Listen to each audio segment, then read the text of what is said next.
Hello children, welcome to my YouTube channel.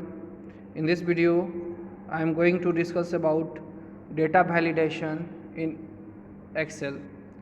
Data validation is used to restrict the cell entries within a specific value.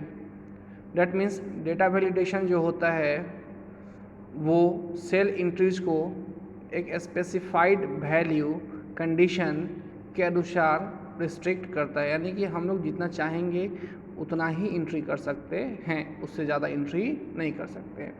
तो चलिए देखते हैं data validation क्या कैसे होता है। ठीक है, तो सबसे पहले आपको डेटा टैब पे क्लिक करना है। ठीक है, उसके बाद अपने सेल को सिलेक्ट करना ज़रूरी है। जितने रेंज में आप क्या करना चाहते हैं, डेटा वैलिडेशन अप्लाई करना चाहते हैं, उतने सेल रेंज को क्या कीजिए, सिलेक्ट कर लीजिए। और डेटा टाइप में क्लिक करने के बाद आप देखेंगे डेटा टूल्स में आएंगे, तो ये देखिए डेटा वैलिडेशन है, इस पर क्लिक करना है। ठीक है, और डेटा वैलिडेशन ऑप्शन पे क्लिक करना है। तो एक डायलॉग बॉक्स अपीयर होगा, इसमें 3 टैब होगा। सबसे पहला सेटिंग होगा, दूसरा इनपुट मैसेज होगा, तीसरा एरर अलर्ट होगा। तो सेटिंग्स में हम लोग क्या करते हैं कि अपने वैल्यू को रिस्ट्रिक्ट करते हैं, सेटिंग करते हैं कि इतना ही वैल्यू हम लोग क्या कर सकते हैं, एंटर कर सकते हैं। ठीक है, कंडीशंस वगैरह जो भी है इसमें हम लोग इनपुट करते हैं। इनपुट मैसेज में आप क्या देखते हैं कि ये टाइटल हो गया इनपुट मैसेज। ये जो मैसेज इनपुट मैसेज टैब होता है, इसमें आप यूज़र को मैसेज दिखाएंगे अपने साइट से, ताकि उसको एडिशनल इन्फॉर्मेशन मिल सके कि यहाँ पे क्या करना है, व्हाट टू डू।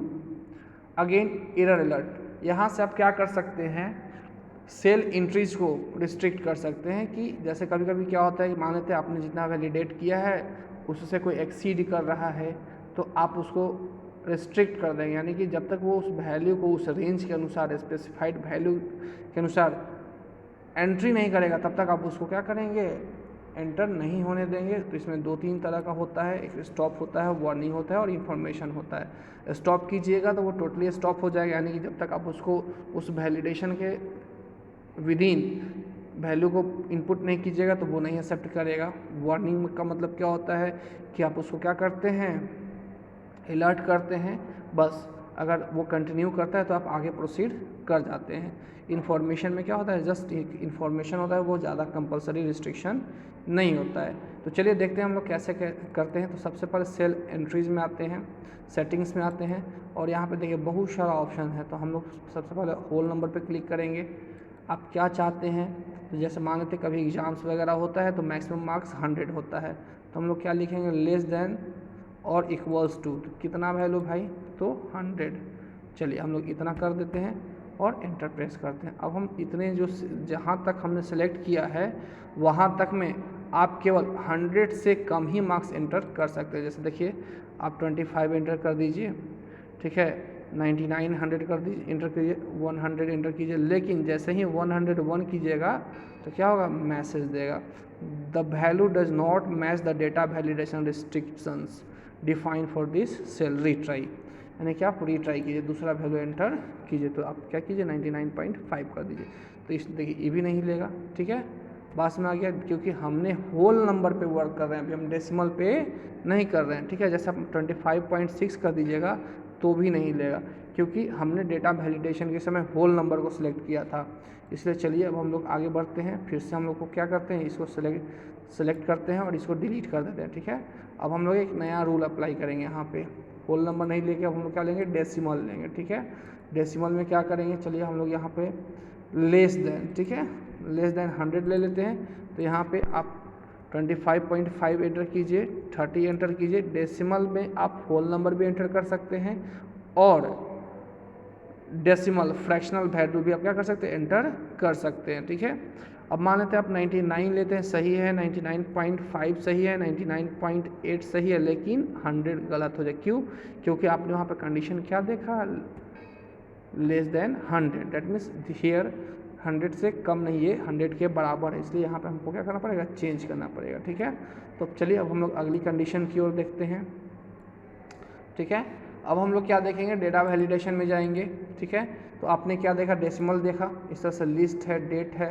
ठीक है, तो मान लेते हैं यहाँ पे आप डेसिमल में, चलिए हम लोग एक और देखते हैं, बिटवीन। बिटवीन का मतलब कहाँ तक, मान लेते हैं हम लोग कहाँ से कहाँ तक, 50 से ले लेंगे और सपोज कीजिए हम लोग 100 तक मार्क्स देना चाहते हैं, ठीक है।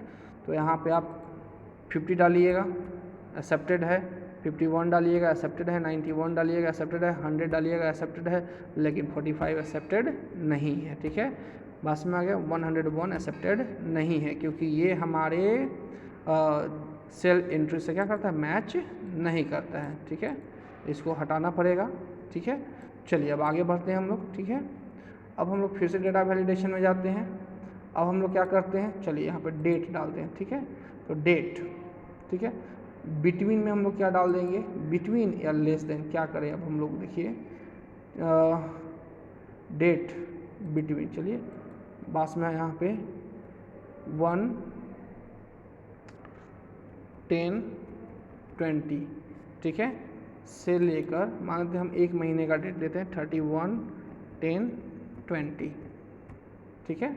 अब आप यहाँ पे डेट एंटर कीजिए, जैसे मानते हैं 5, 10, 2020 आपने एंटर कर दिया, ठीक है। लेकिन जैसे ही आप 31, ठीक है, 11, 2020 एंटर, ये नहीं लेगा, क्योंकि आपने जो डेट का रिस्ट्रिक्शन डिफाइन किया था उससे वो एक्सीड, हमने क्या किया था 1 अक्टूबर से लेकर 31 अक्टूबर तक हमने रिस्ट्रिक्ट किया है, ठीक है। जैसे मानते हैं अब आप 7th मंथ का 21/7/2020, देखिए ये भी गलत हो गया, ठीक है। लेकिन जैसे ही आप यहाँ पे आप क्या कीजिएगा 21, ठीक है, 10/2020, तो ये देखिए एक्सेप्ट कर लिया। तो इस तरह से आप क्या कर सकते हैं, डेट को भी रिस्ट्रिक्ट कर सकते हैं, ठीक है। अब हम लोग आगे बढ़ते हैं, ठीक है। अब हम लोग फिर से डेटा वैलिडेशन पे जाएंगे, क्लियर, डेटा वैलिडेशन पे जाएंगे, ओके क्लियर, सेटिंग पे जाएंगे। अब हम लोग डेट हो गया, टाइम भी ले सकते हैं आप, ठीक है, बिटवीन नहीं, लेस देन, ठीक है, लेस देन, ग्रेटर देन, जो भी आप ऑप्शन सेलेक्ट करना चाहते हैं कर सकते हैं। चलिए अब हम लोग टेक्स्ट लेते हैं, ठीक है। कभी कभी क्या होता है टेक्स्ट लेस देन, ठीक है, लेस देन 10 कैरेक्टर, अगर 10 कैरेक्टर से ज़्यादा टेक्स्ट एंटर कीजिएगा तो वो एरर दिखाएगा। जैसे हम लोग लिखते हैं माई नेम, तो यहाँ पे ये आपने देखा स्पेस को भी वो क्या करेगा, काउंट करेगा, ठीक है। बात में आ गया। अब आप लिखते हैं, ठीक है, हेलो हाउ आर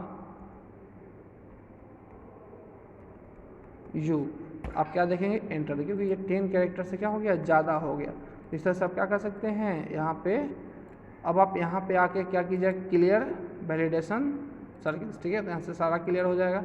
फिर से आप क्या कर, टेक्स्ट लेंथ को लेस देन मान लेते हैं, लेस देन आप क्या कर दीजिए इक्वल्स टू, ठीक है, लेस देन और इक्वल्स टू। कभी कभी क्या होता है आधार नंबर हम लोग क्या करते हैं 12 डिजिट का होता है, हम लोग इक्वल्स टू क्या कर देंगे 12 डिजिट कर देंगे, ठीक है, कोई दिक्कत नहीं है, ठीक है। या नंबर ही को हम लोग कर देते हैं, यहाँ पे देखिए होल नंबर लेते हैं, क्योंकि हमारा जो आधार नंबर होता है वो डेसिमल में नहीं होता है। तो इक्वल्स टू 12, तो जब जैसे ही हम लोग 12 से कम का एंट्री मारेंगे, ठीक है, तो देखिए ये 12 से कम हो गया या ज़्यादा हो गया जो भी है। अब ये देखिए ये ले लिया, ठीक है, तो ये भी है, तो इससे क्या, इसमें कितना डिजिट हो गया 2, 2 4, 2 6, 2 8, 10, 2 12, ठीक है, तो इक्वल्स टू 12, ठीक है। हम लोग देखते हैं डेटा वैलिडेशन में क्या प्रॉब्लम है। तो पहले हम लोग क्या करेंगे, हमने टेक्स्ट पे है सारा डेटा वैलिडेशन को क्या करते हैं हम लोग क्लियर करते हैं, ठीक है, वैलिडेशन रूल को क्लियर करते हैं। फिर से हम लोग जाते हैं, ओके, और यहाँ पे हम लोग होल नंबर ले लेते हैं और यहाँ पे इक्वल्स टू 12 डाल देते हैं, ठीक है। अब हम लोग क्या करेंगे, यहाँ पे 12 डिजिट डालते हैं,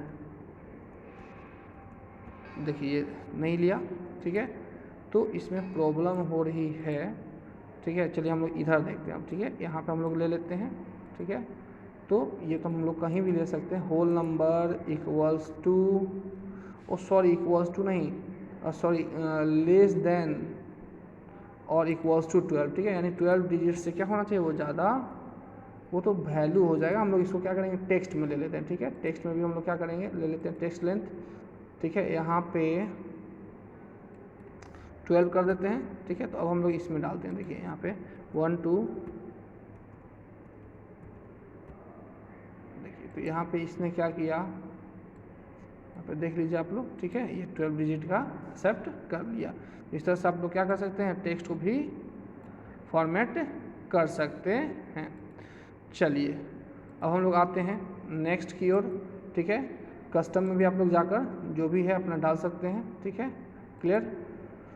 उसके बाद चलिए अब हम लोग आते हैं, मान लेते हैं फिर से हम लोग डेसिमल पे आते हैं, और डेसिमल में आने के बाद एक काम करते हैं, पहले हम लोग इसको डिलीट कर देते हैं, ठीक है। डेटा वैलिडेशन में आते हैं, डेसिमल्स में आते हैं। चलिए अब हम लोग आगे की ओर बढ़ते हैं, मार्क्स लेस देन और इक्वल्स टू, ठीक है, 100 कर देते हैं, ठीक है।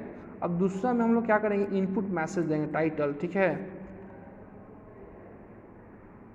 मार्क्स एंट्री, ठीक है, और यहाँ पर हम लोग लिखेंगे प्लीज़, कोई भी मैसेज आप डाल सकते हैं, ठीक है, एंटर वैल्यू लेस देन 100, ठीक है, less than, not 100, less than, ठीक है, और इक्वल टू 100, ओके। तो आप क्या देखेंगे, यहाँ पे एक मैसेज बॉक्स खुलेगा, देखिए आप, ये मैसेज बॉक्स है, ठीक है, आप इसको होल्ड करके कहीं भी ले जा सकते हैं, ठीक है। तो जहाँ पे इस रेंज के अनुसार जो भी मार्क्स जो भी आप जहाँ पे क्लिक कीजिए तो ये मैसेज दिखाई देगा, तो यही इनपुट मैसेज होता है। तो यहाँ से जाइए, ठीक है, तो इनपुट मैसेज में आप, ये हमारा टाइटल होता है जो देखिए डार्क में दिख रहा है, और ये मैसेज जो है आप यहाँ पे डालिएगा, ठीक है। अब एरर, ठीक है, स्टॉप करेंगे, ठीक है, यहाँ पे कोई भी चीज़ आप डाल सकते हैं जो एरर होता है ताकि उसको पता चल दे, रॉन्ग एंट्री, ठीक है। अब हम लोग मैसेज क्या डालते हैं, ठीक है, रॉन्ग मार्क्स इनपुटेड, ठीक है। अब हम लोग एक मैसेज भी डाल दें यहाँ पे, एंटर लेस देन 100, क्लियर। तो आप यहाँ पे ओके कर दीजिए, और चलिए मैसेज तो आपको ये मिल ही रहा है। अब माने 45, ठीक है, बात में आ गया, क्लियर। आप यहाँ पे देख लीजिए, इसका डेट एंड टाइम है, तो आप एक काम कीजिए, ठीक है, यहाँ पे जनरल कर दीजिए यहाँ पे, ठीक है, 45 हो गया। अब आप यहाँ पे देखिए 450, तो इसने क्या देखा, रॉन्ग, पहले आप टाइटल देख लीजिए, wrong marks inputted, enter less than, and आप रिट्राई करेंगे, ठीक है। अब इसी को आप क्या करेंगे, मानते हैं आप 100 कर सकते हैं, ठीक है, तो ये सही है, 101, तो फिर आपको ये मैसेज आ गया, ये स्टॉप कर देगा, ठीक है। यानी स्टॉप का मतलब जब तक आप उस वैल्यू को चेंज नहीं कीजिएगा वैलिडेशन रूल के अनुसार, तब तक वो क्या करेगा, एंट्री एक्सेप्ट नहीं करेगा, ठीक है। इसमें दूसरा पार्ट में हो गया, चलिए हम लोग कैंसिल कर देते हैं, ठीक है। अब दूसरा पार्ट में क्या होता है, इसमें ये दिखाते हैं आपको, ठीक है। डेटा पे आना है, डेटा वैलिडेशन में आना है, और दूसरा जो होता है वार्निंग का मतलब जस्ट एक आपको वार्निंग मैसेज देगा, जैसे 45 आपने एंटर किया, 101, तो वार्निंग में क्या है, कंटिन्यू करेंगे तो ये वैल्यू एक्सेप्ट कर लेगा, नो करेंगे तो न्यू वैल्यू करेगा, कैंसिल का मतलब ये डेटा डिलीट हो जाएगा, ठीक है। फिर से हम लोग देखते हैं, यस करेंगे तो यानी कि ये हमारा डेटा एक्सेप्ट करके आगे चला जाएगा, ठीक है। 102, चलिए, तो नो, कंटिन्यू नहीं करना चाहते तो भाई इसको हटाइए, ठीक है। तो इस तरह से आप क्या कर सकते हैं, डेटा वैलिडेशन कंटिन्यू हम लोग करते हैं। अब इसमें हम लोग लास्ट ऑप्शन देखेंगे, ठीक है, इसमें हम लोग लास्ट ऑप्शन देखेंगे, वो है जस्ट इन्फॉर्मेशन, यानी कि इसमें कोई रिस्ट्रिक्शन नहीं होना है, ठीक है। 105, ये मैसेज दिया, ठीक है, मैसेज दे दिया कि आपने क्या किया, अलर्ट कर रहा है आपको कि आपने गलती एंट्री किया है। आपको जो है 100 से लेस देन ही करना चाहिए, लेकिन आप ओके कर देंगे, ठीक है, हम समझ गए। तो इस तरह से आप डेटा वैलिडेशन का क्या कर सकते हैं, यूज कर सकते हैं। तो अगर आपको वीडियो पसंद आए तो लाइक कीजिए, सब्सक्राइब कीजिए और शेयर ज़रूर कीजिए।